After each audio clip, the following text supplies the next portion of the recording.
Hello there. How are you? Welcome, beloved. I'm glad to have you back to class this very hour. I do believe sincerely that the teachings in the various clips are useful and blissful to you and helpful to your marriages. Sincerely, we desire that your relationships and marriages should be much, much better than ours. That is the wish of every good father. God bless you. Welcome. Today we're going to be dealing with mastering relationship stresses. Mastering relationship stresses. And we're looking at a comprehensive guide to transforming the internal and external stressors.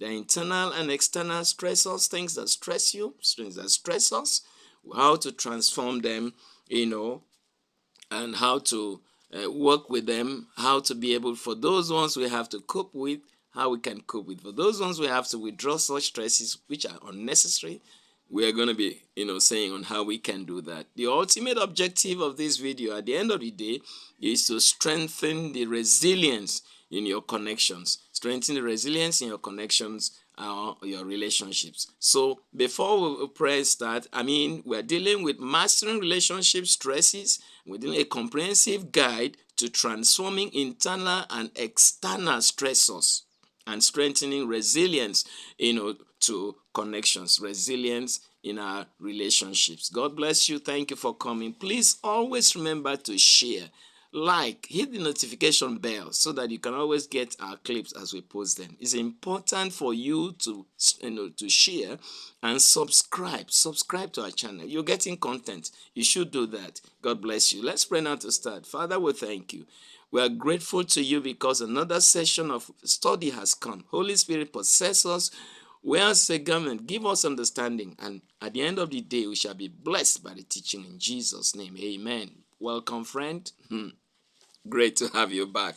All right, so I'm not the one to tell you, you will experience it all day long, that there are stresses all over in life. Sometimes I wonder. Stresses, different types of stresses, of different kinds of stresses.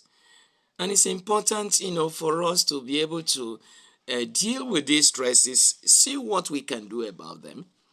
And once we can't do anything about, how can we cope with them? How do we live our life with such stresses? And some of these stresses are personally generated. They're personally generated.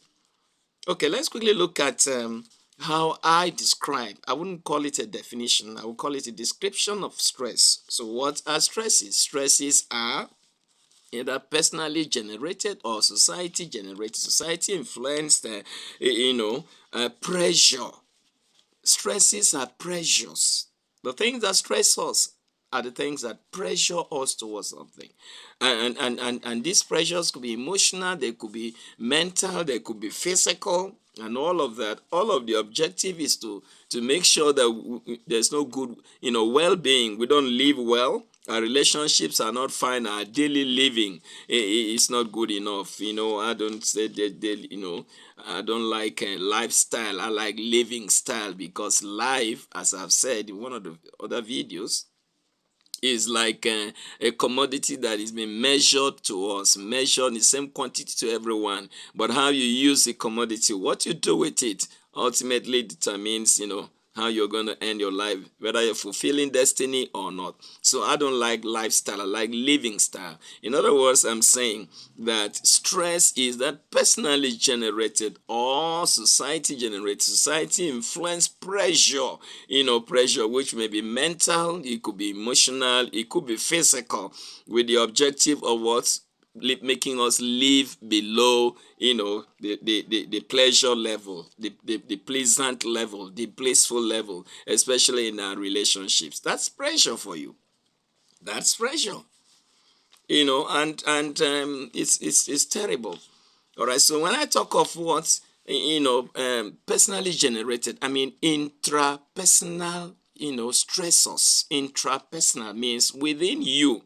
The stresses are created within you, by you, and for you. And they are externally created, externally generated stressors. We're going to be looking at that. But let's quickly look at some examples of personally generated stressors. Some of them is, if you have self-doubt of yourself. If you have self-doubt or low esteem, low self-esteem, and all of that, you have unresolved, things in the past, unresolved past that is still haunting you, and maybe unforgiveness of one sort or emotional trauma. There must be some sort of experiences that are hard for you to forget or even forgive, and all of that. Anxiety, fear, apprehension of what tomorrow will be. All of these things create what they are self-created stressors. They stress you seriously. Again, if you set up standards for yourself that are too perfectionistic, they're too perfectionistic. I mean, they are so high standards and their unrealistic expectations of yourself, you are very likely to create some stress for yourself.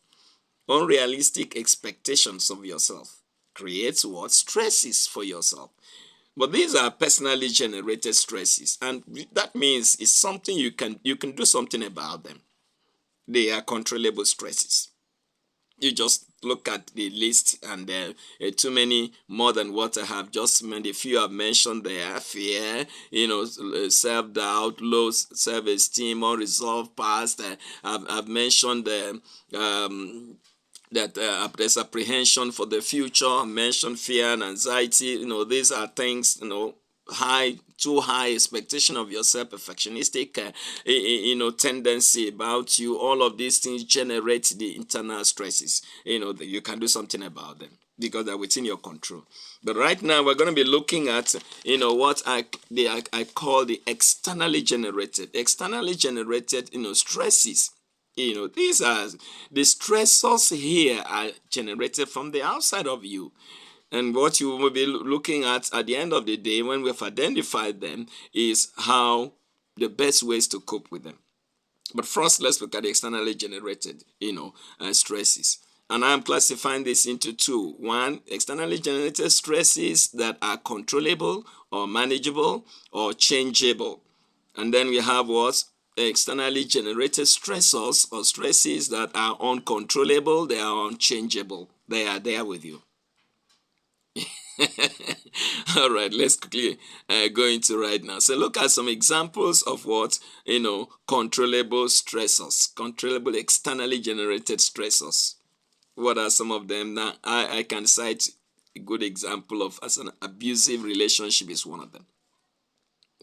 You find yourself in an abusive relationship, the choice is yours to stay in there and die, or withdraw yourself temporarily. I like to say temporarily because separation is different from divorce. Just at least for the emotional wounds to heal, the trauma to heal, for a time before reuniting, with your spouse. Some of these tensions are there in every relationship once in a while. Yours is not an exception, but at least while the trouble lasts, you can withdraw yourself temporarily. Abusive relationships generate the externally generated stressors. It will stress you, to the point that you wouldn't know what to do. So this is an example of an externally generated stress. Okay, now let's quickly look another one. If you're experiencing some sort of if you have a boss, the standard of your boss is such that there's hardly anything you can do, to please the boss. Hardly anything you can do to please that your boss. Your reports are never okay. I had the experience years back working in a civil service. For 23 years I went through it.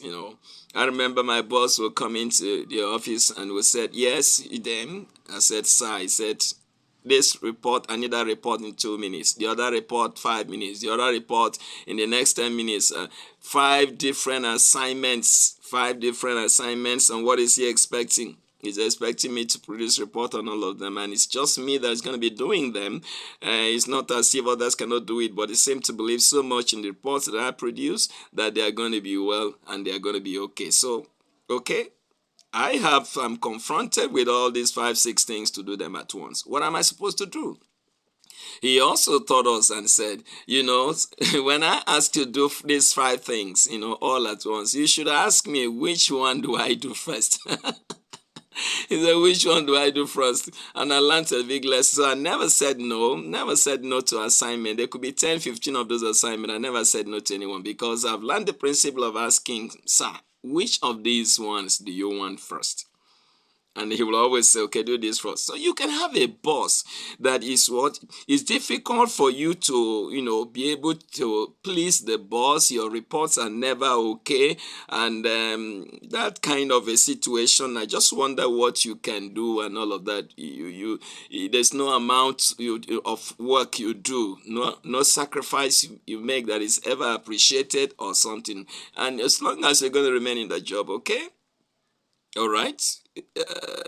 But I know that such stresses are controllable in the sense that you could ease yourself out where it's necessary. We're not saying don't stand pressure in society, but there come time that even your life is at risk, working with such, people.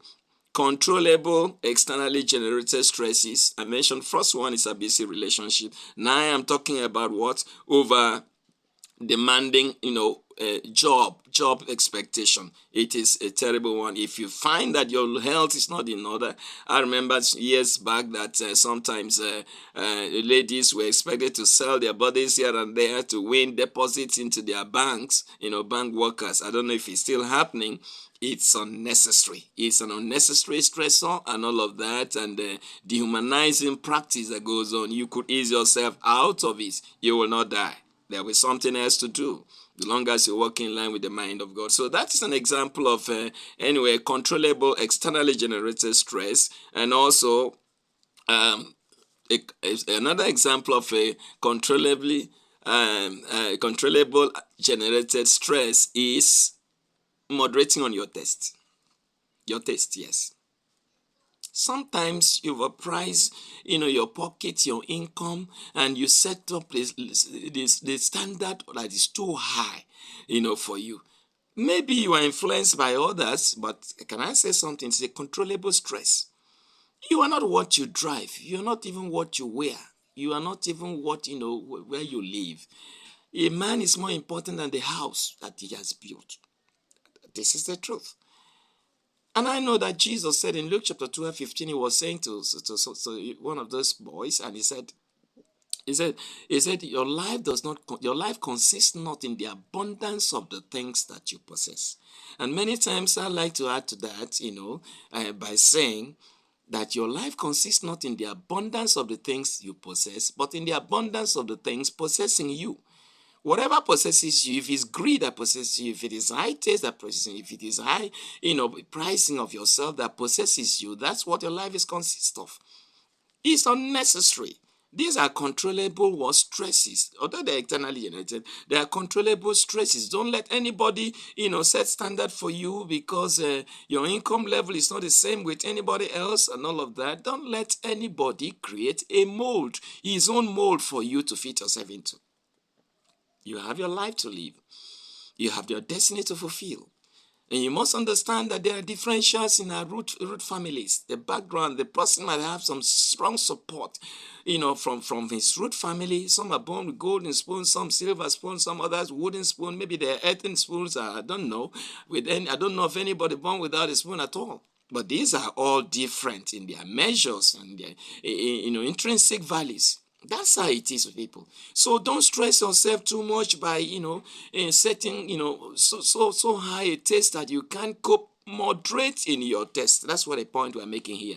It's an externally generated but controllable stressor. Moderating your test. Okay, let's look at sometimes peer pressure, the society that you live in, people you work with, and all of that. They dictate the kind of life that you live. No, sir, it's not necessary. I'm not here. I'm not just here basically to live to please you. I'm here to fulfill, destiny. And my destiny is not any man's hands. It's in my hands, created by God, but committed to my hand. I am the administrator of my destiny. I wouldn't let any peer pressure. I wouldn't let any ego. My ego, my friends are like this, so I have to be like that. Friends, go ahead, friends. I know that in this life, overtaking is allowed in every aspect of life. Mind your ego. Your ego can create externally generated what? Pressure, for you. These are stresses that are necessary. Now, I talked about ego. We all know that in general psychology, we know the id part of a person. It's tripartite in nature: id, ego, and superego. The id, ID. The id part of a person is a native part, is that naive part, is an uncultured part, is that kind of that desires just another thing. You see all the ladies in the street, they want to sleep with them and all of that. It's the Adamic, naive, native part of every human being. That's what is called the ID in psychology. Then you proceed to the ego. The ego is that which creates the moral aspect of you. Is either this thing is right or wrong. The right or wrong concept in a person is the ego. And then you have the superego. The superego is the reward or punishment system in every person. We all have this. So if you allow your ego, that egocentrism, your taste and all that, whatever, your friends, your environment, to be so deep suited that they shoot up your ego, to the point that they create stresses for you. Is unfortunate, but I like to tell you that they are controllable stresses. These are things you can always control. Everybody can drive his lane and go on. We're going to be meeting sometime. Either we meet or we don't meet, but life goes on. All right, quickly, we have looked at controllable externally generated stresses. Let me quickly look at what examples of uncontrollable, unchangeable externally generated stresses. These are stresses I mentioned. Suppose you find yourself in a traffic light. What can you really do when you find yourself in a traffic light? There's nothing more. You pace here and pace there. You are going to be waiting when the lights turn red. You are going to be waiting until you stop. You must stop. It doesn't matter if the timing of your appointment, you are running out of time. That is what an uncontrollable, externally generated stress. There's nothing you can do about that traffic light. You have to wait for the amber and then for the green which says go. You have to wait. Of course, when we come to what to do to cope with this kind of uncontrollable stresses, I'm going to be mentioning something about this. And I say what to do when you find yourself in that situation. You can run late to an appointment and you want to kill yourself, beat yourself here and there. Oh, why is this light? Why is that man driving like that? This is unnecessary. There's nothing you can do about it. You're driving your car, you won't go and drive his own or her own. You can't even force the light to turn green. Okay, let's quickly look at some other one. There are some externally generated uncontrollable stresses. One of which one is your parental aging. Parental aging, it's something, there's nothing you can do about it. Your parents keep getting older, just as you are getting older. But the difference between yours and theirs is that, as they get older, one pain here, one sickness there, the other one. That's just one of the differences. So what can you do? You can't pause it. You can't pause their age. You can't pause their pain. You can't pause, these their sicknesses and illness, whether you have money or not, whether, even you yourself are in sound health or not. You can't pause their own. And these are the things that just keep coming. They just keep coming, and they will not. You cannot program them to say, okay, my father is going to be sick next month, my mother is going to be sick 2 weeks to come. No, you can't. They're externally generated, and you are supposed to do something about them. You can't change them. You really can't control, how your father and your mother or your aged parents, their state of health. You just can't control, but you can do something about it. We're going to be looking at that, what to do when we talk about best ways to cope, with all of that. Okay, and then another externally generated stress. It could be your house rent. For those who are tenants, it's a wonderful thing. It's a wonderful thing, to be a tenant. I mean, the rents keep running. It's even faster when you don't you don't have money. I mean, it's the rents keep going. Whether you have a job or not, your rents keep going, and it can't slow down just because of your job situation. You just lost your job or whatever. You can't, these things are externally generated, and they can be very stressful. They can be very, very stressful. But there are things, how are you going to do it? Are you going to say you are not going to pay your rent? No, so that's kind of uncontrollable. They're unchangeable. The rent is there. The landlord expects you to pay your rent. No excuses whatsoever. So it's an uncontrollable, externally generated stress, but we're going to be looking at what to do about that. Now, maybe I should quickly recap and summarize what I have said so far about our human and relationship stressors, things that stress us so much. That some of these things I mentioned are intrapersonal, they are self-inflicted, self-generated stresses in life, and we create some sort of emotional, problems, physical problems, and sometimes mental problems, and this just disorganize our way of living, our living styles, and all of that. Sometimes there's no money, and then the worries about concerns about health, sometimes the environment. Some people are very sensitive to noise pollution, that everything about the noise in the environment irritates them, and there are stresses, there are health challenges. Sometimes even the caregivers that you give to your parents and all of that, they take care of them, create their own set of problems and all of that. All of these are stresses. Some self-inflicted, self-generated, others externally generated stresses. God will help us. Quickly, I do believe, from the way I say things, I believe sincerely that this video is going to get to the part 2 of it. We have to make sure it stops in part 2. Don't get to part 3. But there's so much of content that we believe that you are going to get at the part 2 of it. So expect part 2 of it and all of that. Now let's look at the 5 best ways to cope with what unavoidable stressors.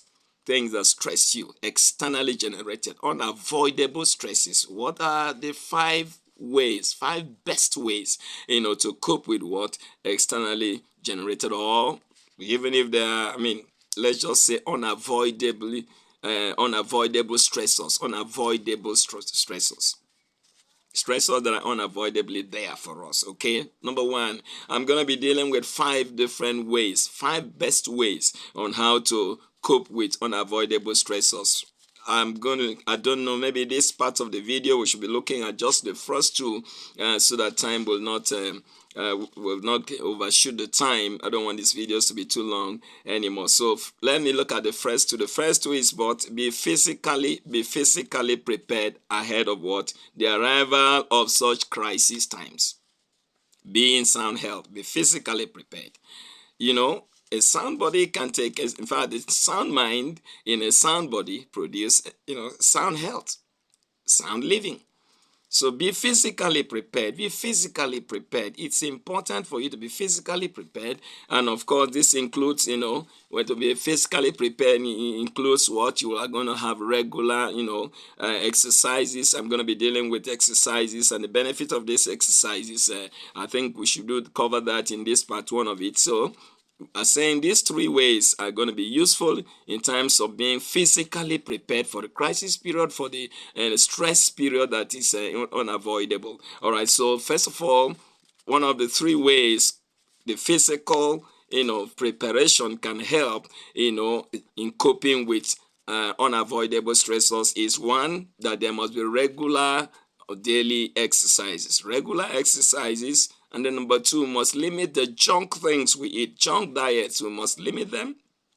Those junk diets, a lot of people like fast this, fast that. As fast as the food is, the less the nutrition in it. As fast as the food is, the less the nutritious nature of that food or content of that food. So, limit the junk we take. Many of the junks here do not even digest, and some of them do not give us good health. All right. Now, the next thing I want to mention is maintaining what? Healthy weight. Some people think that, you will both goes there with so much of cholesterol. He said, yeah, the man is in sound health. My friend, it's not so. That doesn't make you healthy. Lower what's your weight, maintain your weight, let your weight be such that it does not create too much of problems for you and all of that. You remember I said I'm going to be dealing with 5 best ways to cope with avoidable stressors. One of them I said be physically prepared. I'm going to be dealing with just 2 in this video. And then the second one I will say learn to relax. That will be the 2 things I'll be dealing with. Now let's look at the 4 ways in which physical exercises, in fact, impact on our bodies. I mentioned physical exercise.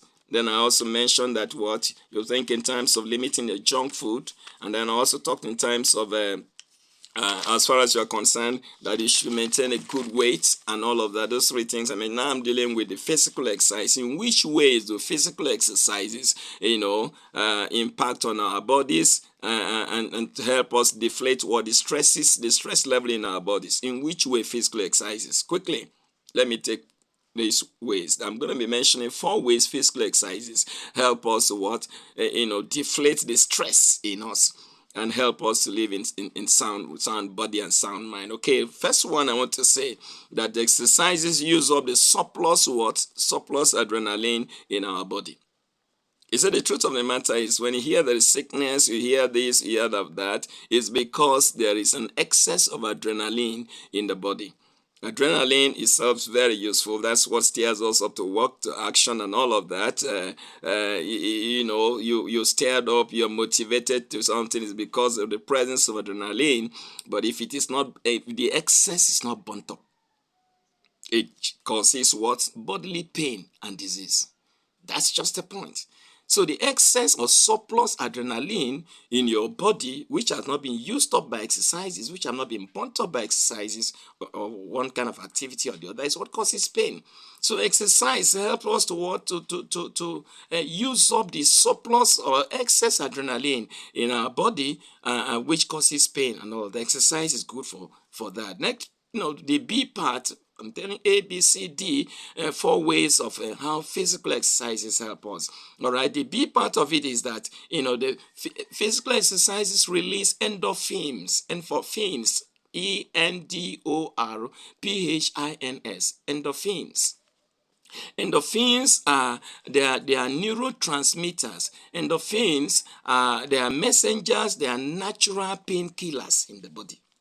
And there are quite a number of them. I'm going to mention a few of them and all of that. And the physical exercises, as you see them, when they say workout, this workout release these endorphins in our body. And what is the use of the endorphins? They bring a calming effect. They bring a calming effect to our brains and all of that. And I can tell you that the more of these calmers, if you like, call that, or natural painkillers in the body, the calmer you are. So physical exercise relaxes you and all of that because of the presence of these endorphins in the body. And maybe I should use a point to tell you. Let me just mention of this. There are a number of these endorphins. We have dopamine. Dopamine is an example of the endorphin. We have serotonin, serotonin, serotonin. We have the one I call GABA, which is, the gamma amino butyric acid. GABA, GABA, gamma amino butyric acid is also an endorphin. You have the oxytocin, TOCIN, oxytocin. In fact, that is what we call cuddle. They call the love, touch me, that kind of cuddle hormone. That's the oxytocin. And you have the vasopressin, well, let me mention melatonin, but melatonin is really not an endorphin, but it's good because I'm mentioning it because it helps in regulating the sleep pattern of a body. So melatonin, though an endorphin on its own, but it's because it doesn't. What I mean by not an endorphin simply means it's not a painkiller per se, but when it's released into the body, it regulates the sleep pattern, and you know that the more you sleep, the more refreshed you are and all of that. Okay, for a healthy person. So these are what I call endorphins, and then a workout or exercises release more of these endorphins to your system, which brings about which are natural painkillers to the body. These neurotransmitters help you to relax, your brain gets calm, and therefore you're in sound health. You can even cope with whatever stress comes. All right, let's quickly look at the C part. Is that when there's exercises, it prevents what I call, unnecessary irritation or crankiness or, this moodiness, cantankerousness and all of that. One is just tantrum, being in a tantrum all the time, so irritable and all of those things. You see, when there are exercises, you tend to relax. So the fourth way that which physical exercises helps in lowering our stress level is because exercises give us what generates energy for us to use, for the body to use, and we need this energy when there are stresses. Could be marital stress from your relationship, stress from the society, the economic stresses, financial stresses, the struggles here and there. These are the things that you just find, what can I do about it? So you need energy, and when there is a workout or an exercise, it releases those energies, for you. All right, quickly, let me look at the second way. Remember the 5 ways by which to cope, with externally generated stressors. And I mentioned one is physical exercise. I've just dealt with physical exercise now. Just the second one I want to take before we wrap up in this video now is learn to relax. Learn to relax. This is what is important, and maybe I'll develop more of this on the second part of the video. From what I say now, it's getting too long, but you must learn to force yourself to slow down. Force yourself to slow down on certain things. There's a lot of compulsive activities that we get ourselves involved in today, which is not necessary. Force yourself to slow down, and sometimes you even feel guilty. Some people feel guilty when they have to pause a few minutes to take a rest or a nap. No, it's important. It's important. A nap is important. A little bit of a rest is important. So force yourself, and make it a standard for you to rest when there's need to rest. Learn to relax. The world comes, the world will go. In fact, you come and go, the world remains. You get what I'm saying? I was really surprised, friend. I was really surprised to find that a lot of people went to work when my mother died. You had me right. These are people that they will come and she will give them water to drink and all of that. And of course, my father's compound is directly opposite the local government, so they will cross the road and they come in. My mother will take care of them, give them what they need to eat and food sometimes and all of that. Do you know that even when the day she died, some people still went to work? You think I'm joking? You think I'm joking? The world continues. Usually I say to people who listen to me, listen, if you die, the mourning period for a short time, 1 or 2 weeks, somebody is going to laugh even then. And then you bury it, and that's all. The world continues. Don't kill yourself for anything. Learn to relax. Even God rested on the recreation of the world. That's not the primary creation. The recreation of the world is on the 7th day he rested. Not necessarily because he was tired, but as an example for us. So learn to rest. And as I said, let me just quickly rush, let me see if I can rush through the 6 ways, the healthy habits that can stop the flow of adrenaline and consequently help you to relax. These 6 healthy habits that can, stop the overflow of adrenaline, and then that can consequently help you to relax. These habits. Number 1 of these 6 habits is learn and plan to what? Eliminate hurry, from your schedules, from your living style. Learn to eliminate, hurry. You drive, you see, if you need to see cholerics drive on the road as if they're going to go home with the road. Bam, and up, and then they slow down again. That's them for you. That's a choleric for you, as he's feeling as if he's not going to, slow down anywhere. You learn to walk, pace, reduce the pace at which you carry life, and this life continues. Reduce the pace and all of that. Learn to relax. So learn to eliminate hurry. How do you learn to eliminate hurry? These are the ways to eliminate hurry. Number 1, have a book. If you're in the traffic jam, have a book to read. So many things are hidden in the books. There are many things that are hidden in the books for us. And in fact, the best way to hide a thing is in the book. But while you are in a situation you can't control, the traffic light is on, says stop. You just must stop. No matter how late you are to the appointment, have a book to read. It will ease you up. It will relax you. It will eliminate the hurry that is in you. Have a book to read. That is very, very important. Then the second way, I'm talking of 3 ways that you can, plan to eliminate hurry. Number 2 is avoid the last minute rushes. Too many people rush the last minute and forget the main thing. Some people even forget the documents they're going to go for interview with. They forget it in the house because they're too much in a hurry. No, no, no, no, no.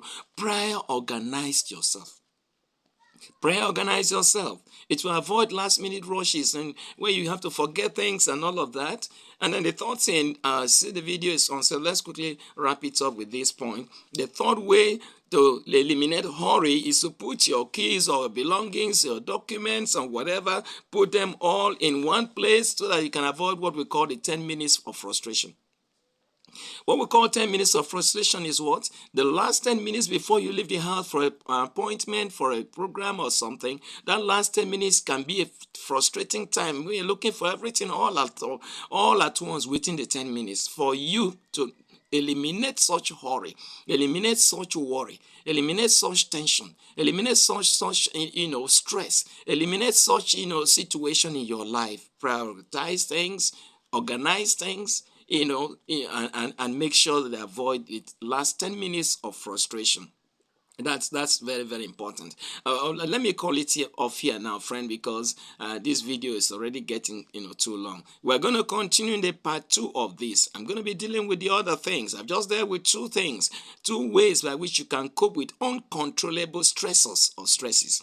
God bless you. I appreciate you. The Lord is your guide.